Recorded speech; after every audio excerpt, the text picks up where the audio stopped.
Hi hello friends, welcome back to media talks. நான் உங்கள் மௌனிகா. இன்றைக்கி எபிசோடில் இது எத்தனை பேர் நோட் பண்ணிங்க? நிறைய பேர் எல்லாமே நோட் பண்ணியிருப்பீங்க. விஜயும் தாத்தாவும் பேசிக்கிட்டு இருந்த அந்த ஒரு கான்வர்சேஷன்.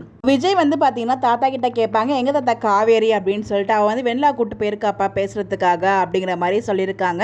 ஏன் தாத்தா அவள் வேறு ஏதாவது ஏழாகூடமாக பண்ணிட போகிறாளே அப்படின்னு சொல்லிட்டு விஜய் கிட்ட ஒரு பதட்டம் இருக்குது. அதுக்கு காரணம் என்ன அப்படின்னு பார்த்தீங்கன்னா, ஸோ காவேரி விஜய்க்காக எதையும் பண்ணுவாங்க அப்படிங்கிற விஷயம் விஜய்க்கும் தெரியும்.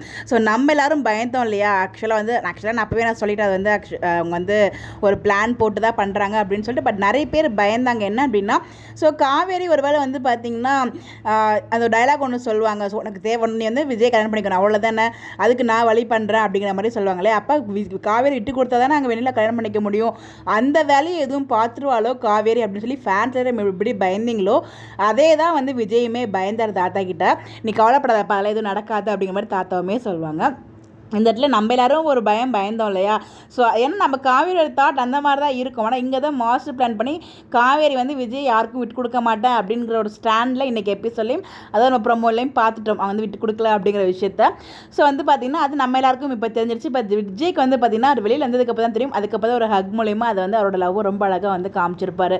அந்த ஒரு பதட்டம், அந்த ஒரு பயம், ஐயோ இவ வேறு ஏதாச்சும் பண்ணி வச்சிருவாளே, சும்மா இருக்க சங்க ஊதிக்கு எடுத்தாண்டா குமார் அப்படிங்கிற மாதிரி அப்படி ஒரு பயம் அவருக்கு வந்துடுச்சு. ஏன்னா காவேரி பற்றி அவருக்கு நல்லா தெரியும் இல்லையா? ஆல்ரெடி நல்லா போயிட்டு இருந்த லைஃப்பில் ஸோ வெனிலாவை கூட்டு வந்தது அவங்க தான், ஓகேங்களா? ஸோ அவருக்கு காவேரி வேண்டாம், எனக்கு வெனிலா தான் வேணும்னு சொன்னால் அதையும் அவங்க அக்செப்ட் பண்ணிட்டு மூவ் ஆன் ஆகிறதுக்கும் நம்ம காவேரி ரெடியாக இருக்காங்க அப்படிங்கிறது விஜய்க்கும் தெரியும். ஸோ அதனால தான் எதாச்சும் பண்ணிடுவாளோ அப்படிங்கிற ஒரு பயம் அவருக்குள்ளே இருந்துட்டு இருந்துச்சு. பட் அதில் எதுவுமே பயப்பட வேண்டாம் விஜய், உங்களுக்கு நாளைக்கு தெரிஞ்சிடும். ஸோ காவேரி எதுக்காக கூப்பிட்டு போனாங்க அப்படின்னு சொல்லிட்டு அப்படிங்கிற மாதிரி நமக்கு சொல்லணும்னு தோணுது. பட் இருந்தாலும் ரொம்ப நல்லா இருந்துச்சு. ஸோ அந்த ஒரு பதட்டம் நம்ம எல்லாரும் எதிர்பார்த்தோம், எப்படி பயந்தோமோ அதே மாதிரி விஜய்கிட்ட அந்த ஒரு பயம் நம்மளால பார்க்க முடிஞ்சிச்சு. அதே மாதிரி நம்ம காவேரி ரொம்ப தெளிவாக பார்த்திங்கன்னா, எங்கே நம்ம பசுபதி முன்னாடி பிளான் பண்ணோன்னா அவன் அவர் பார்த்திங்கன்னா வேலை எல்லாத்தையும் சொதப்பிடுவார் அப்படின்னு தெரிஞ்சுக்கிட்டு தனியாக கூப்பிட்டு போயிட்டு செம்மையாக கிளவராக பிளான் பண்ணியிருக்காங்க.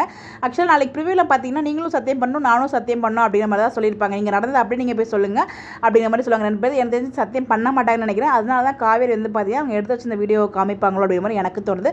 அதை வெயிட் பண்ணி நாளைக்கு போய் சொல்ல பார்ப்போம். ஸோ நீங்கள் யாரெல்லாம் இதை நோட் பண்ணீங்க எப்படி இருந்துச்சு சொல்லி கேட்கறதுக்குள்ள மறக்காமல் கமெண்ட்டில் சொல்லுங்கள். உங்களோட பாயிண்ட் ஆஃப் வியூ கமெண்ட்டில் ஷேர் பண்ணுங்கள். Bye bye.